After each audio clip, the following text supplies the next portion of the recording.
Warner Brothers is famous for its gangster movies the way that Universal was famous for its monster movies. Warner Brothers really pumped out a lot of really great gangster movies in the 30s and 40s that remain classics to this day.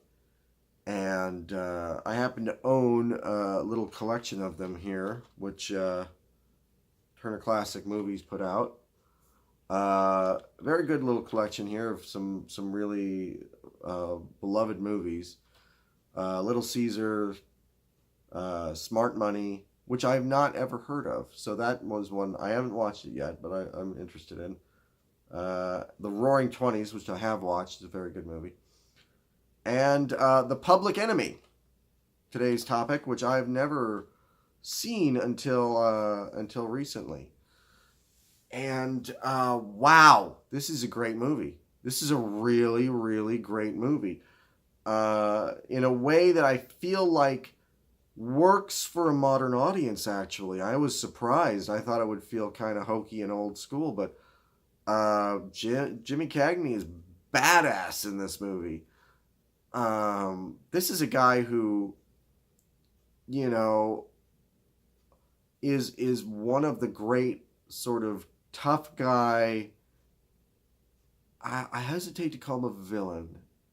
He's a villain, but almost you're kind of rooting for him. It kind of makes him an anti-hero.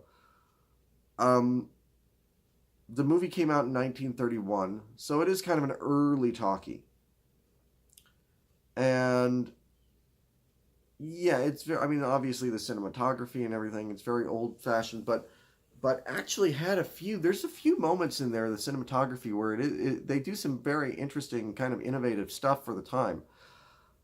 Cagney plays a guy who, Tom Powers, who during Prohibition really sort of makes a name for himself as a low-level gangster. He's not the mob boss.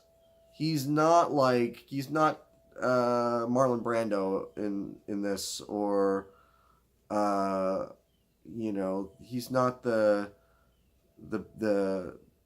capo. He's not the main guy. He is sort of a low level employee of low level gangsters. This is not like Al Capone. This is just sort of like these guys who are out committing gruesome crimes, but fairly minor actually in the grand scheme of what the mafia had done during that time. He's got a very, very dark, sinister, sociopathic bent to him, but at the same time he's got a soft spot for his mother and kind of a rivalry with his brother, who is the better man, and yet somehow you don't root for him as much. He comes off as a killjoy almost in the movie, and that's hard to explain because, again, he is the better man. He's doing the right thing, but Cagney's having so much fun being bad that when his brother sort of tuts him, you kind of are like, shut up, which is what Cagney is saying to him.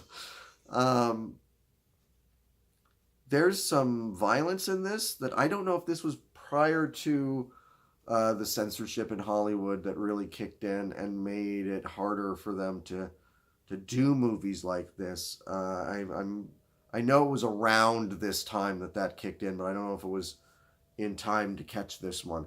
There's some violence in this. There's some sexuality in this that is surprising for a movie of its time. I was shocked by the ending. I was literally shocked. I literally gasped out loud at the ending. This is a good little movie. This is a fun little movie. It's short too. It's like 90 minutes roughly. So if you got 90 minutes on your hands, and this comes on Turner Classic, just stop. Just watch this movie.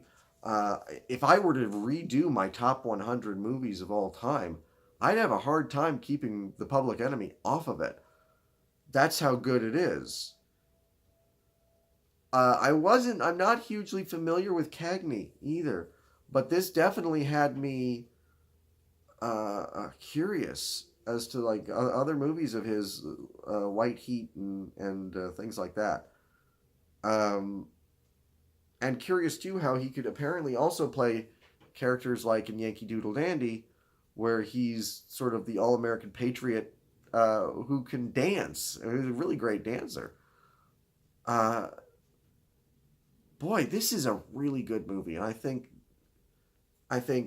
this is a movie where I actually kind of don't understand people who consider themselves modern day gangsters should be watching this along with Scarface. I mean, everybody goes to Scarface. Oh, Scarface is like this great thing. The Public Enemy really gives Scarface a run for its money. I'm going 5 out of 5. This is a great movie. This is a really, really great movie. Talking about it, I only watched it the other night, and I want to watch it again. It's so good.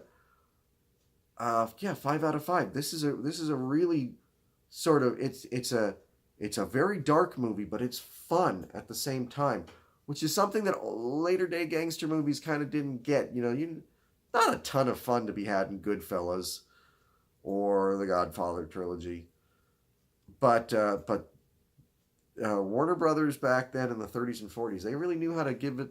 They have to put like a little coda at the end, and at the beginning saying, now remember this guy is a bad guy, but really in the 90 minutes in between the coda at the beginning and the end, uh, you kind of want to be Cagney in this movie. So 5 out of 5. Check it out. Very, very good movie.